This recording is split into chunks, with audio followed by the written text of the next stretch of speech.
Bismillahirrahmanirrahim. Assalamualaikum warahmatullahi wabarakatuh. Saya Nur Izzati binti Nazri, I17302-352. Kami dari kumpulan 6 akan membentangkan tajuk Hirabah dan hukumannya, taubat dan hukum hudud. Hirabah maksud dia merompak. Dia dalam kategori hudud juga.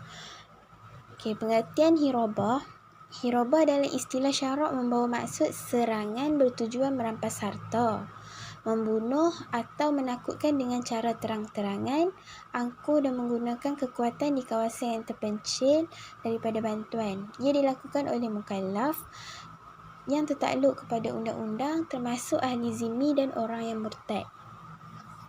Frasa menggunakan kekuatan kat sini menunjukkan sekiranya jenayah yang dilakukan tersebut dibuat atas dasar kelalaian, seterusnya melarikan diri ataupun bergantung kepada kelemahan mangsa. Jenayah tersebut tidak boleh dikategorikan sebagai hirabah, tetapi ia dikategorikan sebagai rampasan, an-nuhbah dan seumpamanya yang mempunyai hukum yang khusus. Frasa di kawasan yang terpencil daripada bantuan pula adalah kawasan yang jauh dari kawasan bandar atau kampung yang sekiranya mangsa meminta tolong, suaranya tidak didengari, tidak kedengaran oleh penduduk sekitar. Bagi jenayah yang dilakukan dalam jarak yang boleh didengari suara mangsa, ia tidak dikategorikan sebagai hirabah. So dekat sini, jenayah hirabah ni berlaku apabila kita jauh dari orang lain. Maksudnya bila seseorang tu minta tolong, orang lain tak akan dengar. Tu baru boleh dikategorikan sebagai hirabah.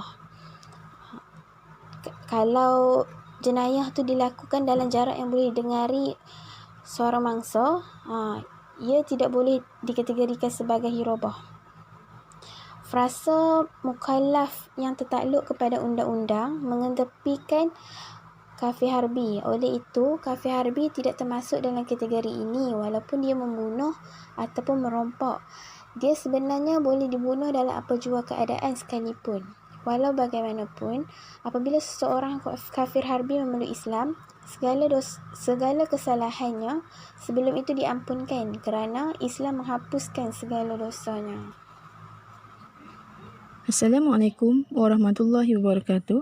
Nama saya Nur Hidayah binti Muhammad Yunus, I17302-355. Okey, kita tengok pada pembentang sebelum ini, dia menerangkan apa itu yang dikatakan dengan hirabah. Kemudian kita masuk kepada kategori penjenayah hirabah, di mana ia mempunyai 4 kategori. Antaranya ialah kategori pertama, penjenayah yang membunuh dan merompak harta. Yang kedua, penjenayah yang membunuh sahaja dan tidak merompak harta. Yang ketiga ialah penjenayah yang merompak dan tidak mengancam nyawa. Yang terakhir, penjenayah yang menakut-nakutkan orang ramai tanpa mengancam nyawa ataupun merompak harta. Jika dilihat daripada semua kategori tersebut, kategori pertama, penjenayah yang membunuh dan merompak harta adalah kategori yang paling berat sekali hukumannya. Dan penjenayah yang menakut-nakutkan orang ramai tanpa mengancam nyawa ataupun merompak harta merupakan hukuman yang paling ringan dikenakan. Kemudian kita masuk kepada hukuman bagi setiap kesalahan yang dikategorikan tersebut. Kategori pertama, penjenayah yang membunuh dan merompak harta akan dihukum bunuh dan kemudian disalib selama 3 hari di tempat yang tinggi seperti kayu ataupun sebagainya. Hukuman ini dikenakan adalah untuk memberi pengajaran kepada orang ramai di samping memperlihatkan nasib mereka kepada orang ramai. Walau bagaimanapun, mereka hanya akan disalib selepas dimandi, dikafan dan disembayangkan. Ini kerana walaupun mereka melakukan jenayah, ia tidak bermakna mereka terkeluar daripada Islam. Jenazah Muslim tetap wajib dimandi, dikafan, disembayang dan dikebumikan. Kategori kedua iaitu penjenayah yang membunuh sahaja dan tidak merompak. Mereka yang membunuh sahaja dan tidak merompak akan digunakan hukum bunuh tanpa disalib. Walau bagaimanapun, keluarga mangsa tak boleh memberi pengampunan sebab ini adalah hukum Allah.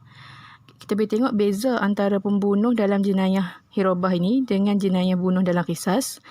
Pembunuh hirabah ini membunuh bertujuan untuk menakut-nakutkan dan mengganggu perjalanan orang ramai dengan menggunakan kekuatan tanpa mengambil kira masa tertentu. Malah, ia membunuh siapa sahaja yang lalu pada jalan tersebut. Jadi, hukuman ini menjadi hak Allah dan pengampunan oleh keluarga masa tidak dapat menggugurkan hukuman ini. Okey, hukuman bagi kategori yang ketiga iaitu mereka yang merompak sahaja akan dihukum potong tangan dan kaki secara bersilang. Maksudnya, jika merompak, tangan kanan akan dipotong pada bahagian pergelangan tangan dan kaki kirinya pada pergelangan kaki. Jika jenayah ini masih berulang, tangan kiri dan kaki kanannya akan dipotong. Tetapi jika kita tengok pada jumlah harta yang dirompak, mestilah mencecah kadar yang ditetapkan dalam kesalahan mencuri, iaitu suku dinar atau lebih, ataupun sama nilai dengannya. Sekiranya harta yang dirompak itu tidak mencecah jumlah tersebut, hakim boleh mengenakan hukuman ta'zir yang sesuai.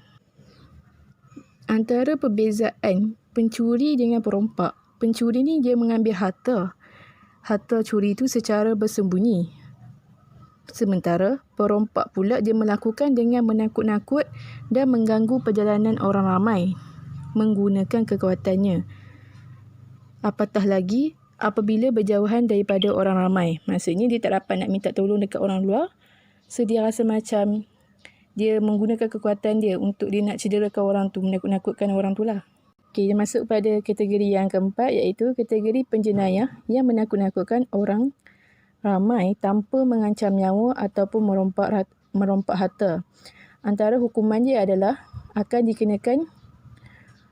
dihukum mengikut hukuman ta'zir, yakni dibuang negeri, penjara atau sebagainya mengikut pemerintah lah. Dia bergantung pada pemerintah dan tidak ditetapkan tempoh tertentu. Malah pemerintah juga boleh memberikan pengampunan jika perlu terhadap penjenayah tersebut lah. Okay, sekadar itu saja saya punya pembentangan. Kita masuk kepada presenter seterusnya. Assalamualaikum warahmatullahi wabarakatuh. Nama saya Irmawati binti Muhammad Ramli. Nomor metrik I1730231.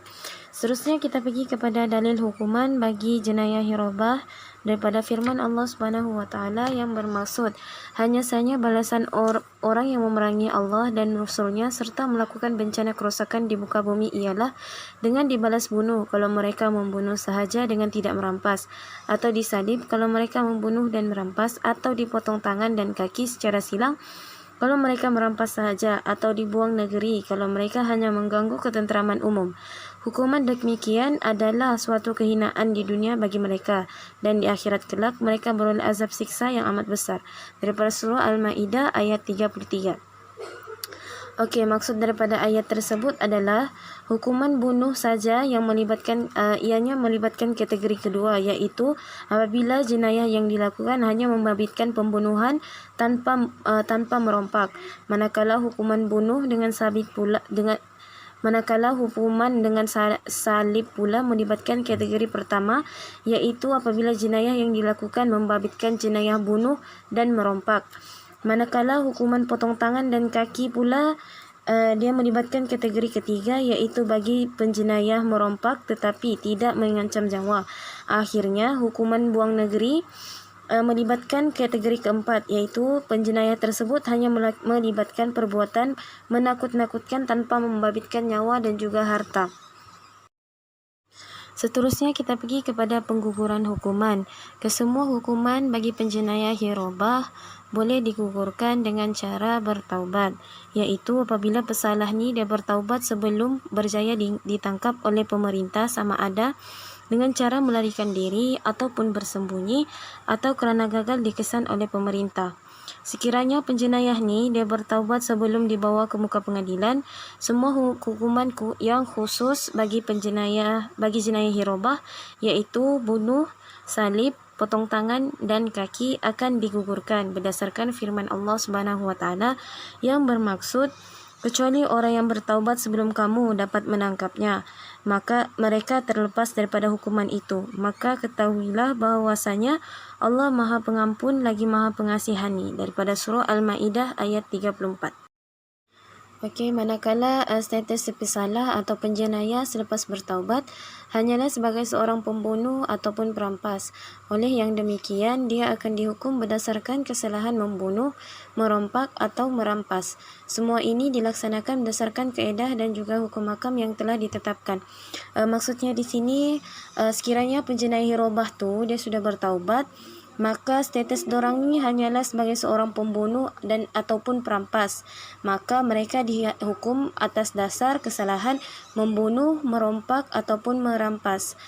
Semua hukuman-hukuman dorang ni dilaksanakan berdasarkan hukuman-hukuman ataupun kaedah yang telah ditetapkan oleh syariat Islam. Okey, contohnya di sini macam seorang pembunuh ni, dia sudah bertaubat sebelum ditangkap oleh pemerintah. Maka dia masih lagi dikenakan hukuman qisas kecuali dia diampunkan oleh keluarga mangsa dengan tuntutan diat ataupun dengan tuntutan membayar diat ataupun tanpa sebarang tuntutan. Okey, contoh lainnya pula, contohnya macam perompak pula, dia ni perlu walaupun dia ni sudah bertaubat sebelum ditangkap oleh pemerintah, dia perlu membayar ganti rugi barang yang dirompak selain mendapat hukuman ta'zir yang dikenakan oleh pemerintah. Tapi bagi penjenayah hirobah pula yang mencuri ataupun minum arak ketika dia ni melakukan jenayah hirobah, dorang ni masih lagi tertakluk kepada hukuman curi ataupun minum arak walaupun mereka ni sudah bertaubat. Hal ini kerana hukuman ni tidak boleh digugurkan walaupun mereka ni sudah bertaubat. Okey, sekian saja daripada saya. Kita teruskan dengan pembentang yang seterusnya. Sekian, terima kasih. Nama saya Nur Farisha binti Mahmud, memegang nombor matrik I1730238. Seterusnya saya akan sambung kepada taubat dan hukum hudud. Okey, saya terangkan definisi taubat menurut bahasa, iaitu kembali. Istilah kembali ke jalan yang benar dengan didasari keinginan yang kuat dalam hati untuk tidak kembali melakukan dosa-dosa yang pernah dilakukan sebelumnya. Okey, maksudnya dia kembali kepada Allah dengan bersungguh-sungguh dan menyesal di atas perbuatan yang pernah dilakukan, dan juga dia berazam untuk tidaklah mendekati dosa-dosa yang pernah dilakukan sebelumnya. Okey, jelas? Okey, seterusnya kita tengok pula kepada dalil daripada Al-Quran, daripada surah An-Nur ayat 31, bukan 30. Maksudnya, dan bertaubatlah kamu semua kepada Allah, wahai orang-orang yang beriman, agar kamu beruntung. Okey, Allah ini kan Maha Pengampun. Dia terima sahaja taubat daripada hambanya. Okey, seterusnya kita pergi pula kepada hukuman hudud yang boleh digugurkan dengan taubat atau pengampunan. Okey, yang pertama, hukuman hudud meninggalkan sembahyang.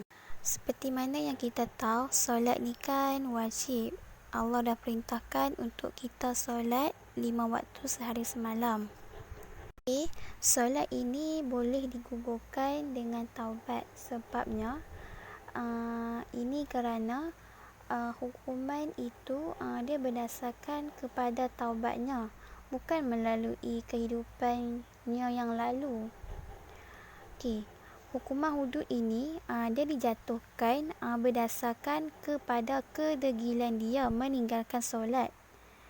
Kalau dia betul-betul taubat dengan bersungguh-sungguh, maka hukuman hudud ke atas dirinya itu gugur.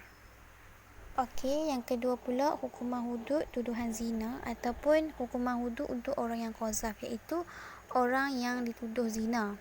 Okey, maksudnya kat sini orang yang dituduh zina itu ampunkan dia, dan dia pula maafkan orang yang menuduhnya itu.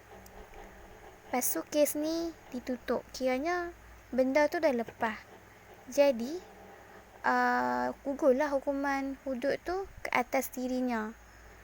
Orang yang tuduh tu perlulah bertaubat kepada Allah. Okey, yang terakhir iaitu hukuman hudud hirabah. Okey, yang hirabah ni kan serangan ataupun ancaman yang menakutkan orang dengan kekuatan. Maksudnya, dia menakutkan orang tu dengan kekuatan yang ada.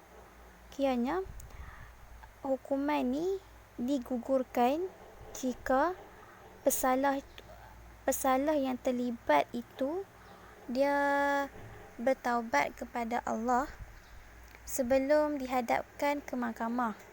Walau macam mana pun, pesalah tu dia masih tertakluk kepada hak-hak Allah, hak-hak lain yang bersangkutan dengan hak manusia dan juga hak Allah. Okey, hak Allah dan juga hak manusia ini akan diterangkan oleh sahabat saya sebentar lagi. Terima kasih. Assalamualaikum warahmatullahi wabarakatuh. Nama saya Nur Fatihah binti Hanafi yang memegang nombor matrik I1730234FM. Saya akan sambung tentang tajuk seterusnya, iaitu hukuman yang tidak boleh digugurkan dengan taubat. Selain daripada hukuman yang dinyatakan oleh kawan saya tadi, pada hukuman yang boleh digugurkan, ia juga terdapat hukuman yang tidak boleh digugurkan dengan taubat, seperti hukum hudud yang membabitkan kesalahan zina, minum arak, mencuri dan menyamun, sehingga seseorang yang berkuasa tidak boleh menggugurkannya.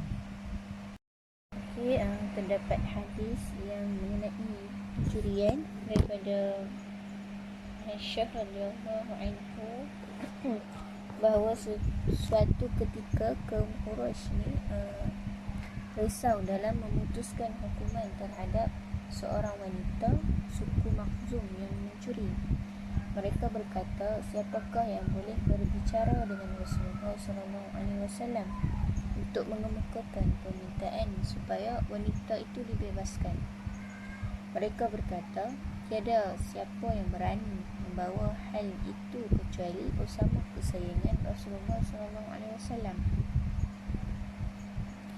Lalu Usamah pun bertemu dengan Rasulullah SAW untuk berbincang, dan baginda bersabda, apakah engkau hendak menolong supaya orang bebas daripada hukuman Allah? Maksudnya memohon pengecualian daripada hudud Allah. Lantas baginda bangun dan berucap, sabda baginda, wahai sekalian manusia, orang-orang sebelum kamu binasa kerana apabila orang yang mencuri di kalangan mereka ialah orang yang mulia, mereka akan dilepaskannya.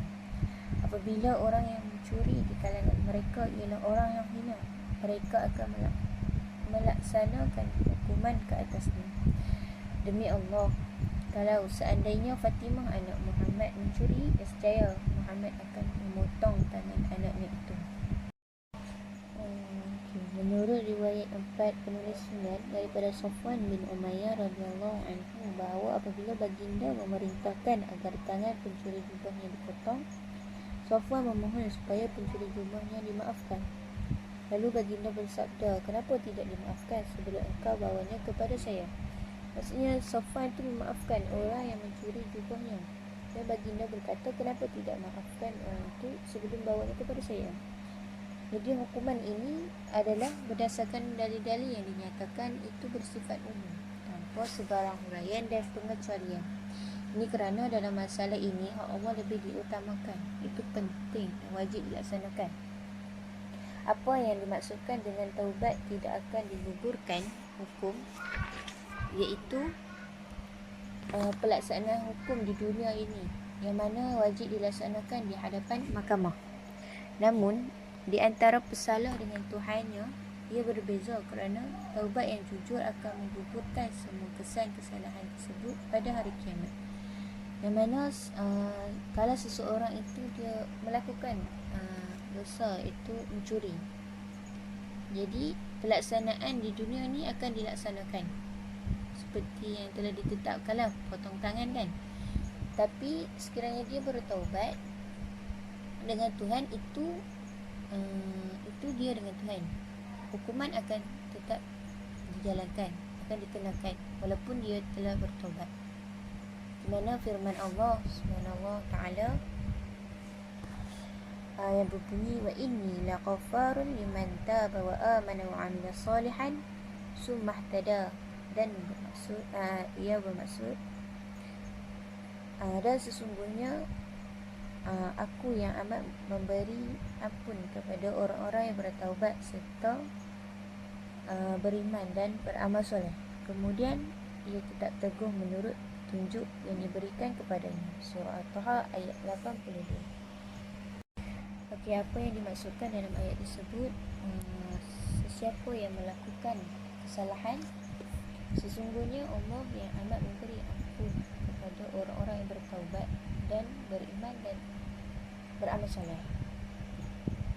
Jadi apa yang dimaksudkan dengan hukum yang tidak boleh digugurkan dengan taubat, iaitu bagi sesiapa yang melakukan kesalahan sama ada zina, minum arak, mencuri, ini adalah antara kesalahan yang tidak boleh digugurkan dengan taubat. Jadi kesalahan yang dilakukan itu akan tetap dikenakan di dunia yang telah ditetapkan dalam hukumannya, dan walaupun mereka ni bertaubat dengan Allah. Jadi apa yang beza antara hukuman di dunia dan hukuman di akhirat ialah hukuman kehakiman yang mana wajib dilaksanakan atas apa yang mereka yang pesalah lakukan, bagi memberi hak yang sama rata dan memelihara sistem serta institusi masyarakat. Oleh sebab itu, taubat tidak boleh mempengaruhi pelaksanaan hukuman ini. Sementara tanggungjawab dan dosa ukhrawi bagi maksiat yang dilakukan oleh pesalah tersebut, ia disebabkan oleh kelalaian mereka dalam melaksanakan hak Allah Azza wa Jalla kerana tidak komited dengan larangan serta perintah Allah SWT. Oleh itu, taubat yang jujur akan menghapuskan segala dosa ini. Sekian daripada saya dan kumpulan saya. Yang baik datang daripada Allah dan yang buruk datang daripada diri kami sendiri. Sekian, wabillahi taufik wal hidayah. Assalamualaikum warahmatullahi wabarakatuh. Sekiranya ada soalan boleh diajukan. Selamat berpuasa dan salam satu Ramadan. Assalamualaikum warahmatullahi wabarakatuh.